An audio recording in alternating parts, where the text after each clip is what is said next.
They plan and I plan. This ayah is reflecting of what is happening today in Palestine. Obviously, you see the most advanced artillery, the most advanced technology, like our phones, the most advanced PR, a sense of arrogance on the part of the aggressor.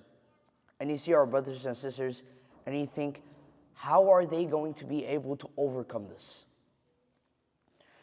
And even the battle that we are fighting here of PR, the propaganda against our Palestinian brothers and sisters, and subhanAllah, it might feel like they have just so much that they are able to do and so much scheming.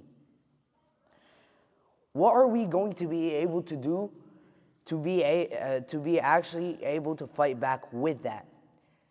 And so I wanted to talk about this and reflect on this, inshallah ta'ala. So there are 3 different ways of Allah talks about plotting in the Quran. Allah subhanahu wa ta'ala mentions al-khida', means deception. إِنَّ الْمُنَافِقِينَ يُخَادِعُونَ اللَّهَ وَهُوَ خَادِعُهُمْ.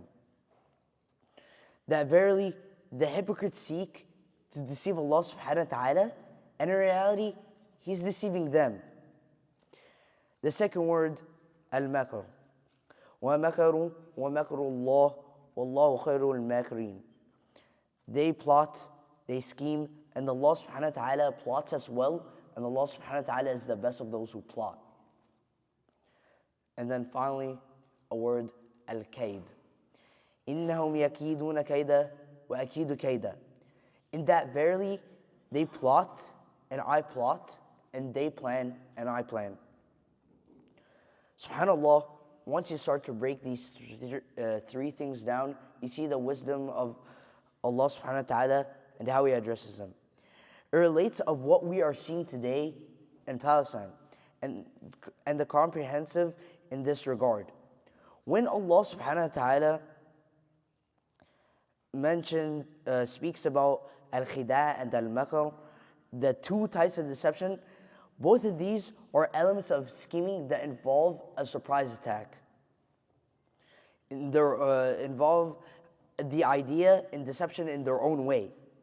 There's deception in that you have a familiar enemy that tries to catch you off guard, catch you by surprise. And there's deception in that you have someone that pretends to be a friend and then deceives you.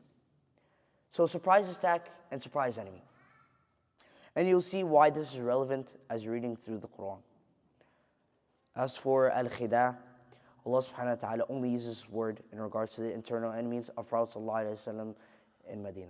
And then I'll continue in the next khutbah.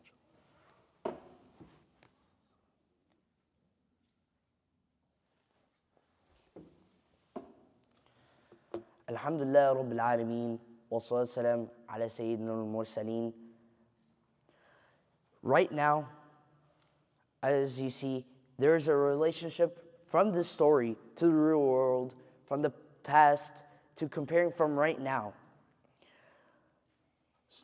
When Prophet Sallallahu Alaihi Wasallam, he doesn't not speak about al-khida' in relation to the kuffar, in relation to the disbelievers. The obvious enemies of Prophet Sallallahu Alaihi Wasallam, he speaks about this in regards to the hypocrites. And Banu Qurayda, Banu Qaynuqa, Banu Nadir, the tribes that are plotting against the Prophet ﷺ. And they are pretending to be in covenant with the Prophet ﷺ. And the people that are pretending to be in community with the Prophet ﷺ are actually pretending to be Muslims. So you have people that are pretending to be Muslims so they can cause harm to the Prophet ﷺ. And that's where Allah Azza wa Jal uses these words. So you focus on your own planning, but know that Allah subhanahu wa ta'ala's plans are greater. And He plans for the disbelievers.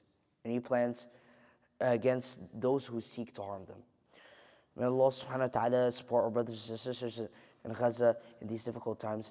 May Allah subhanahu wa ta'ala foil the plots and plans and the scheming of those who seek to harm them. May Allah subhanahu wa ta'ala foil the plots and the plans and the schemes of the hypocrites around them. May Allah subhanahu wa ta'ala allow them to find greater shahada and death and to find greater meaning in life.